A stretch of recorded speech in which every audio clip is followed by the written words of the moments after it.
Hi, it's Dwyer, gamblersadvisory.com, a free site, bettingangle.us, a free site. It is Saturday, September 17th. Let's talk about what happened tonight. The third fight, Canelo, Triple G. But first, remember, the opinion you should follow should be your own. Just consider this video to be a second opinion from a complete stranger online. Now, if you haven't watched the pay-per-view, you need to. If you're into analyzing fighters, you need to just look at this film. It's so good. It's really an instructional video. This is a great fighter who's on his A game. Right, folks? I've watched Canelo for years. He put it all together tonight.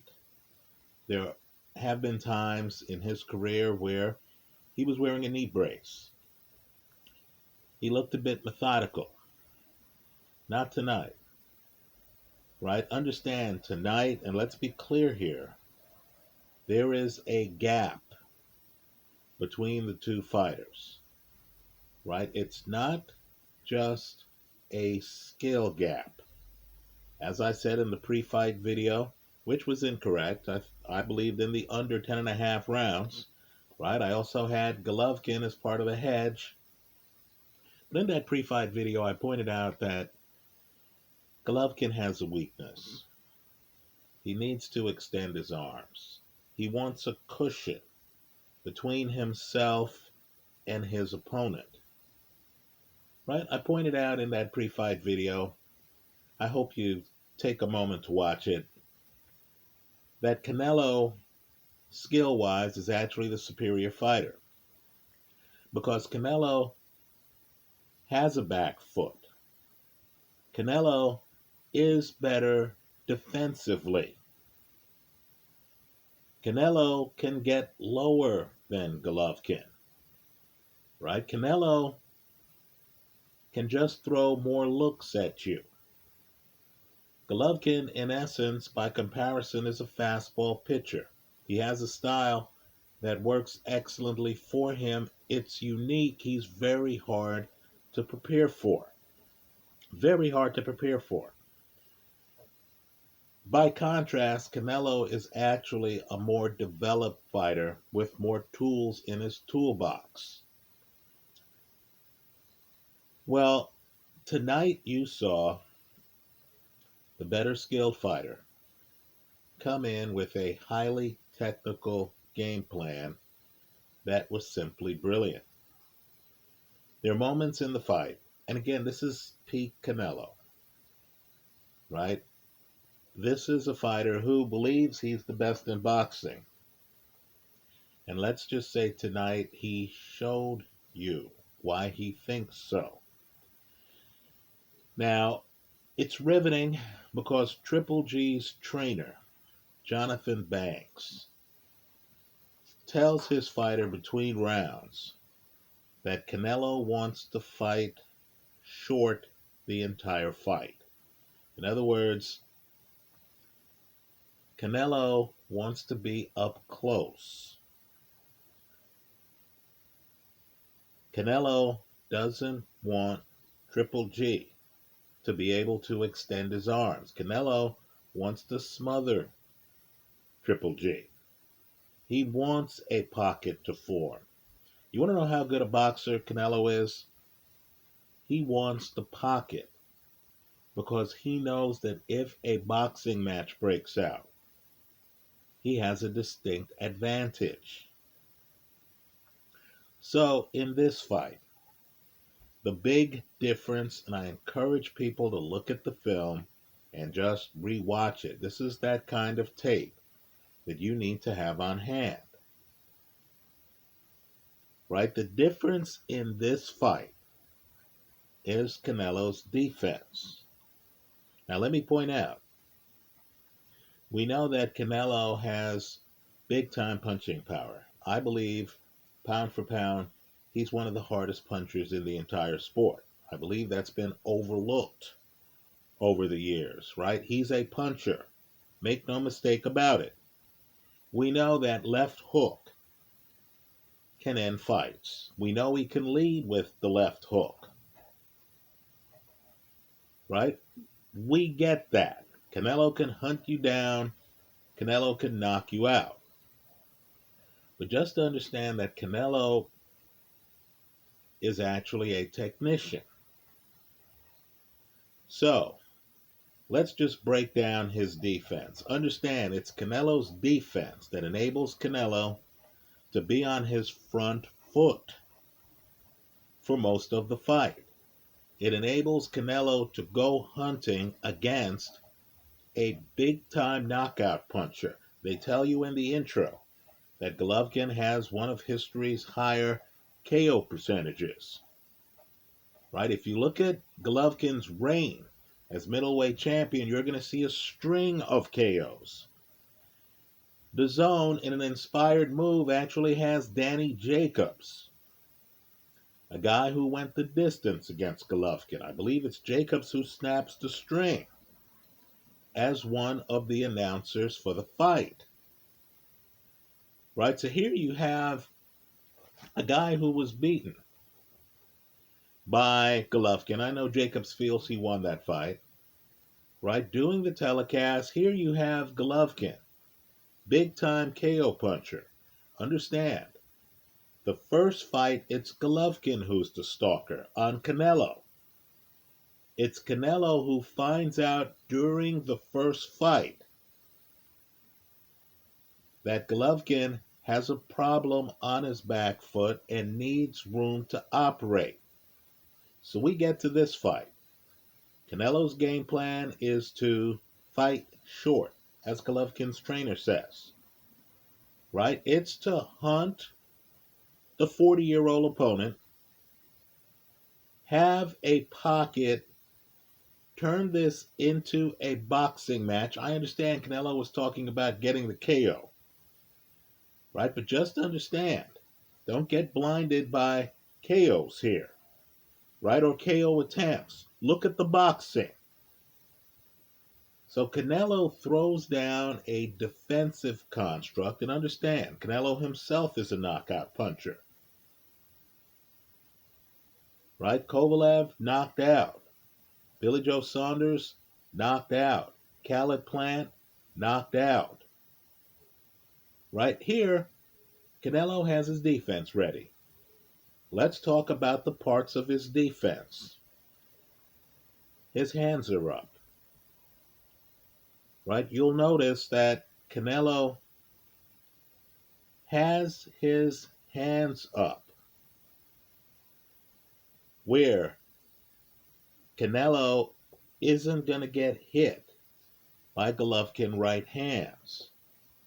Golovkin's looking for an opening in the early rounds. He can't land any meaningful right hands, right? Because Canelo has his hands up. He has that punch blocked. Canelo's more advanced than that. It's not just a hand thing. You'll notice Canelo is bobbing and weaving. Right? Canelo is moving his upper body. He is feinting.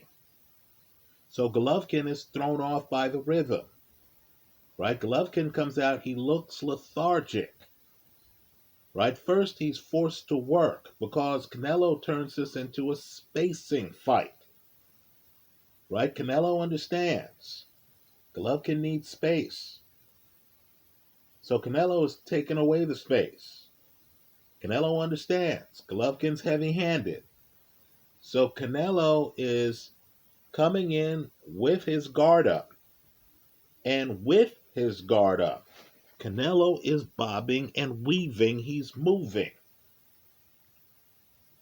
But then we get to the A-plus part of the presentation. In the second fight, Golovkin is landing a lot of jabs. So here in this fight, Just understand what happens. Forget about Canelo's left, and an argument can be made that Canelo's left hook is the best in boxing. Forget about this great fighter's major weapon. What I want you to do is to focus instead, this is how deep the brother is, on his right hand. Right? Canelo, while moving with his hands up, in other words, that jab is not going to land flush because Canelo has a hand in the way. But understand that as Golovkin throws it, Canelo shows you that he's one of the best counterpunchers in the sport. So it's with his right hand that Canelo is countering Golovkin's left jab. Right? Now I'm just telling you, he's able to not just counter to Golovkin's face. And you notice Golovkin's forehead is discolored by the fourth round. Right? Canelo is not just landing that right counter up top. Canelo is getting low and he's throwing the right hand as a counter to Golovkin's body. Right? Let me also point out that it's not like Canelo's left hand has fallen off his body. Canelo's still throwing enough left hands that Golovkin, who's seen it for 24 rounds, coming into this fight, has a problem getting his right hand out of the holster. Golovkin is afraid to throw the right hand because he understands that's an existentialist threat. If he throws his right hand, and Golovkin's a knockout puncher, and if he misses or doesn't catch Canelo flush, Canelo is such a gifted counter puncher with power shots that Canelo might be able to land that left hook and end the fight. So Golovkin can't land his left jab. He's getting countered by Canelo's right hand. And understand the nature of Canelo's right hand. Right? He can throw it at different angles. So you'll notice some of the counters are wide. Some of the counters are tight. Right? Whatever Golovkin has going on, if Golovkin throws a jab and his hand's close to his body, Canelo will throw that right counter wide and land on it. Right? Understand too, there's a hand speed gap here, and it's pronounced. So you have Canelo flashing brilliant counterpunching capability with his right hand that neutralizes Golovkin's jab. And you have Golovkin afraid of Canelo's best punch, his left hook, so much so that Golovkin is not throwing his right hand. Let me point out, too, that Canelo's defense is so good that you'll notice he has his hands up and he's moving. He's guarding against both the jab and Golovkin's right hand. And of course, he's landing body shots with both hands. So let me just do a quick list of the defense. When you watch the fight, if you've watched the fight already, I hope you saw all this. I hope you rewind the tape and you just look at it. Right? This is beautiful boxing. Canelo didn't get the KO, right? I was hoping someone would get a KO in the first 10 and a half rounds. I'll concede there's no KO. But I will say that I've never seen Golovkin this outthought, this dominated. Right? Golovkin simply cannot stay outside. Canelo has no knee brace on in this fight. His legs look fine. And he's tracking down Golovkin. And Canelo has A-level in the pocket skills. Right? So, again, the defense. His hands are raised. He's bobbing and weaving, making it tough. In other words, it's bad enough you have to try to slip your punch by his hand. But then the guy's moving and he's feinting. And you know he has hand speed, and you know the feints matter because Canelo can lead with power shots with both hands. Right? So then, of course, you're thinking, okay, I need to establish a jab. I need to get distance. But then Canelo, this is the third part of Canelo's defense, right? First, it's hands raised. Then you have the bob and weave, right? Then you have the great countering, right, folks? It's great countering, right? Look at Golovkin's jab. Ask yourself, how come his jab is not as effective as it was in the second fight? And you're going to notice a lot of Canelo right counters. Let me also point out, too, right? Canelo, a little shorter. This is the fourth rung. Canelo can get lower. So what I want folks to do is to look at the punches Golovkin does throw. And look at how Canelo is able to duck under them. Right now, it's interesting because some fighters will frame their defense. Pernell Whitaker, right, would make you miss, then he'd look at you, and there'd be a little bit of a pause, and the crowd would go, oh, look at Pernell making him miss. Right? Understand here, Canelo is strictly business. I believe Canelo came in thinking, I want the knockout. So as Canelo is putting on a countering show, especially with his right hand, right? There's not much to counter from Golovkin's right hand because he's hardly throwing it. Right? Golovkin's trying to throw a jab. He's trying to stay outside. He's trying to allow himself some room to operate, and Canelo's crowding him. But Canelo, as he is brilliantly boxing, and as Golovkin throws a few punches and Canelo just ducks under them, there's no fanfare. Right? Canelo, this is his game. Right? The great boxing skills just come out in the course of the action. So what we're left with is a match where we're desperate to see something from Golovkin. I'm not kidding. Right? Danny Jacobs put it best, I believe, at the start of the sixth round, where Jacobs just commented, on the telecast, I haven't given Triple G, a guy who beat him, I haven't given Triple G a round. Right? You're watching the fight, and Canelo is just better than Triple G. Right? This is in a fight where no one gets knocked down. Right? Canelo is just better.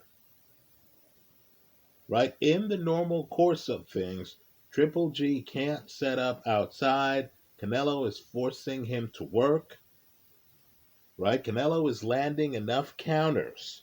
Right? And these are hard punches to mark up Triple G's forehead. Triple G can't throw his right hand. Canelo's coming in. He's landing. He's going to the body. He's hitting Triple G with some heavy body shots. Triple G, of course, has a poker face. But you see those shots and you understand that if you're 40 and you get hit in the body like that early, your power might not be there later in the fight. Let me say, too, there's a misperception. I'll agree, Triple G starts to look better later in the fight. Not the last half. I would put it more like the last third. Right? Triple G starts to look better than he did early in the fight. But what I want people to do is to look at that portion of the fight and look at the counters, even then, that Canelo is landing.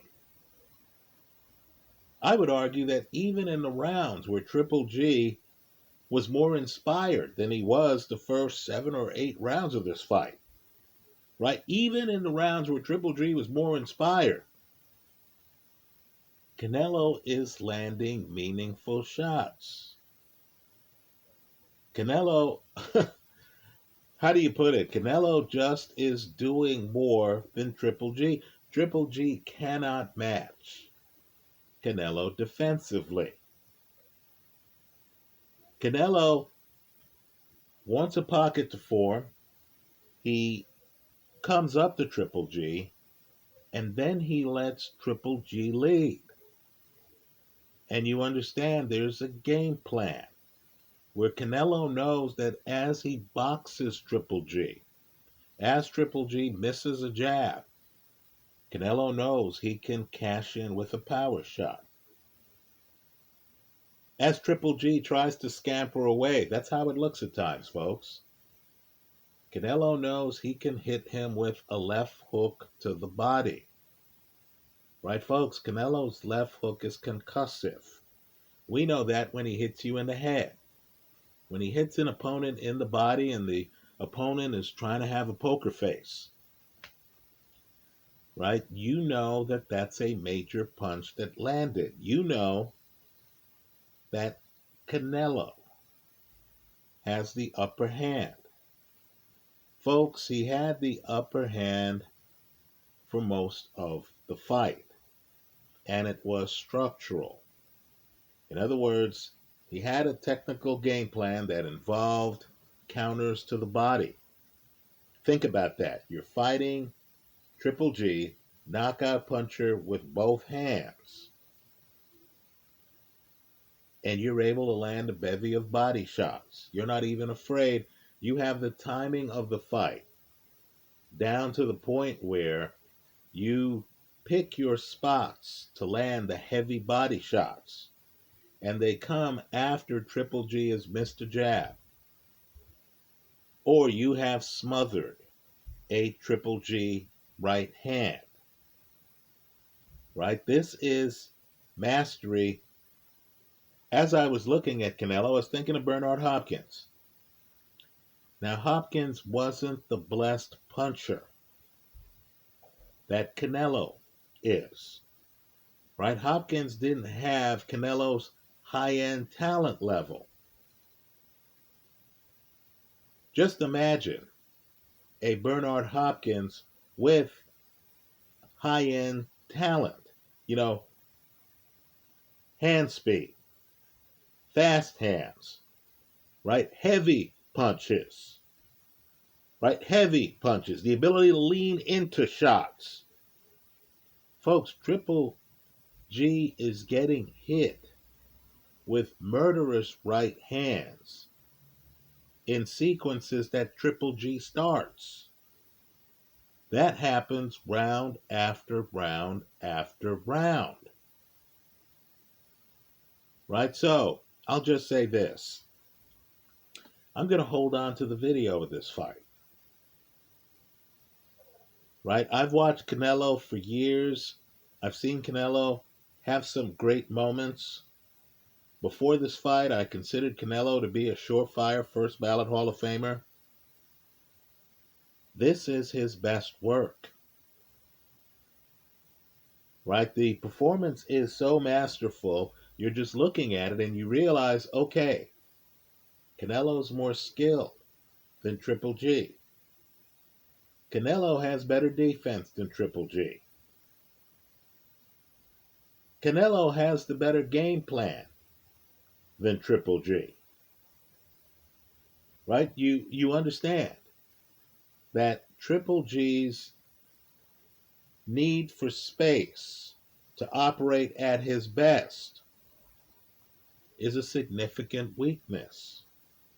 And as you watch this fight, you'll be thinking to yourself, why hasn't anyone before Canelo in the second fight really sought to expose that? Right now, between you and me, I encourage people to look at the Kasim Uma fight from several years ago. Right? Just understand Canelo is the kind of fighter who can show up in a fight and who could know this guy needs space to beat Triple G. I'm going to take away his space. I'm going to force him to fight not on the outer lip of the pocket, but in the pocket. I am that confident in my boxing ability. And I'm not even going to be a lead for most of the fight. I'm going to come in with my hands like this. He has both hands apart,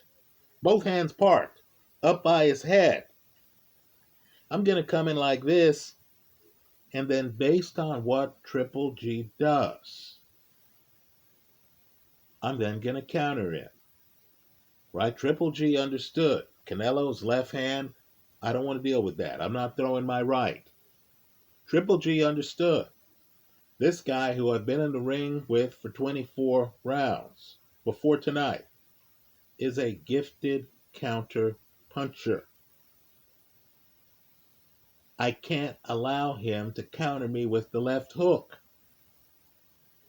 So then you see Triple G trying to throw his jab. And that's when you get Canelo's right hand, which is on a swivel itself. In other words, he can throw it wide, he can throw it straight. He's landing that right counter right up on Triple G's forehead.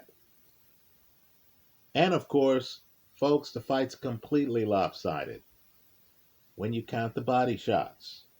Canelo is landing some home run body shots, right? Let's just say Triple G, who has a great chin, who has never been knocked out, really earned going the distance tonight because he got hit with some hellacious body punches. Right? Hellacious. Canelo is not one who's going to frame it. Right? He's not Pernell Whitaker. Right? So Canelo just hurts you bad, hurts you badly to the body, and then he's on to the next move. And you could tell Triple G completely overwhelmed, completely, for at least the first 7 rounds. Tries to make a bit of a comeback. Later in the fight, I would argue that while Triple G looks better later in the fight than he did early in the fight, right? If you look at the punches landed, even in rounds where it looks like Triple G is mounting a great surge, Canelo more than holds his own. Right? You actually start to see what Canelo is seeing. So Triple G comes forward and he's trying to let his hands go. Then Canelo just pivots and leans into him, and you see a left hand to the body. And you're thinking to yourself, ooh, that had to hurt. You start to ask yourself, wow, did Triple G really land a punch in his exchange that was stronger than that Canelo body shot? Right, folks? If you count the body shots, then this lopsided fight becomes even more lopsided. Let me just say, too, the Canelo upper body, you see, you see flashes of it, and it's downright scary, where Triple G tries to throw some big shots, and you notice Canelo, who can get low. And understand, this matters, because Canelo's fighting at 168. Because Canelo wants a piece of the action at 175. Right, folks? He's physically shorter than many of the guys he's going against. Well, this is the shorter guy who hits harder than most of the guys he's going against. Right? He hits harder than, let's say, Bevel, for example, who beat him. Right? Bevel moves a lot better than Triple G. Right? But just understand, Canelo hits harder than most of his opposition. He's a better counterpuncher than most of his opposition. And because he can bend at the waist and because he throws shots at him, and he's blessed defensively. In other words, the hand's already up. He's not relying on straight reflexes. The hand's up. And then you notice the guy can just duck. The punch flies by. And then you notice sequence isn't over. The guy's going to counter you with a power shot. Right? Let's just say Canelo said he's in his prime. Nothing I saw tonight disputes that. Right? This is a guy who is one of the very best in the sport. Nobody fights his level of opposition on a regular basis like this guy does. Right? Tonight he showed you, I'm going to have to shut this down. Tonight he showed you that he's the better boxer than Golovkin. He's the better counterpuncher than Golovkin. I know I lost my bet, right? There was no KO in this fight. Let's just say Golovkin took a lot of shots, right? Just look at his forehead. Look at the body shots, right? And Canelo turns into his body shots, right? Canelo on a counter, I know he's smooth with it, but you see him go like this, and you understand there's torque involved in his shots, right? I'm guessing Golovkin is going to have a hard time eating solid foods for quite some time now. That's how I saw the fight. I thought it was Pete Canelo. I've never seen him look better. In the comment section of this video, give me your thoughts on this fight. Give me your thoughts on Canelo. I thought his defense, which includes great counters with both hands, which includes quick resets. In other words, he has his hands up, Golovkin does something, bang, right hand. Then the hands come back up quickly. And of course, Canelo is still moving, right? Hard to find. And he's cutting off the ring on you. There are sequences that are interesting where Canelo decides to stand still, right? And just look at Golovkin. And Golovkin doesn't know what to do, right? There's a gap here, folks. Canelo literally, at times in this fight, seems to be playing with Golovkin. It's so bad that between rounds, Jonathan Banks, I'm already thinking about Colt football for Sunday. Jonathan Banks tells his fighter, right, hey, we need to do what we worked on, right? It's up to us, the fans, to figure out why Golovkin wasn't able to implement what he worked on for at least the first 7 rounds of the fight. In your heart, you know why that is. He hopped in the ring. His opponent was faster than him, right? Younger than him, faster, and was making him pay for missed jabs and erroneously thrown right hands. Great performance. That's how I see it. Let me hear from you. I hope you leave your comments in the comment section of this YouTube video. Thanks for stopping by.